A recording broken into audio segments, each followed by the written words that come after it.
নুন হলুদ মাখানো পাবদা মাছগুলো ভেজে নেব।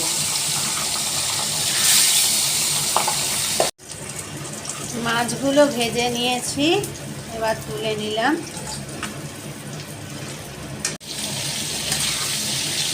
ওই তেলেই নুন হলুদ মাখানো ফুলকপি, আলু আর শিম ভালো করে ভেজে নেব। ওই ভেজে রাখা তেলেই কালো জিরে ফোড়ন দিয়ে নিয়েছি।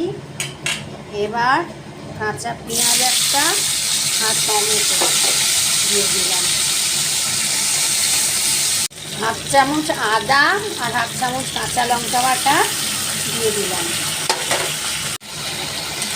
সামান্য একটু জল দিয়ে নিয়েছি। এবার প্রয়োজন মতো নুন, হলুদ, কাশ্মীরি লঙ্কা, 1 চামচ ধনে আর হাফ চামচ জিরে দিয়ে দেবো। মশলাটা কষে গেছে। এবার ঝোলের জন্য প্রয়োজন মতো জল দিয়ে নেব।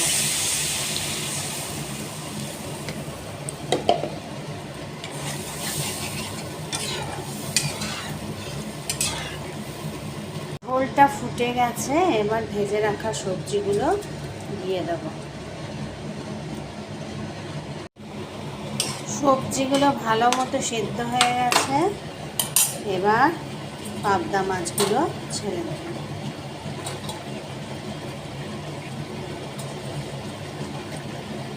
লাস্টে উপর থেকে একটু কড়াইশুঁটি দিয়ে দিলাম। শীতের সবজি দিয়ে পাবদা মাছটা আমার এরম হয়েছে।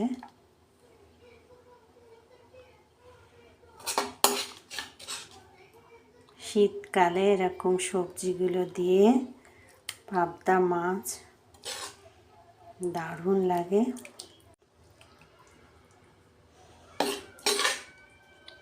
এই দিয়েই সাপটে ভাত খাওয়া হয়ে যাবে। দারুণ লাগে শীতকালে এরকম শীতের সবজি দিয়ে পাবদা মাছ ফাটাফাটি।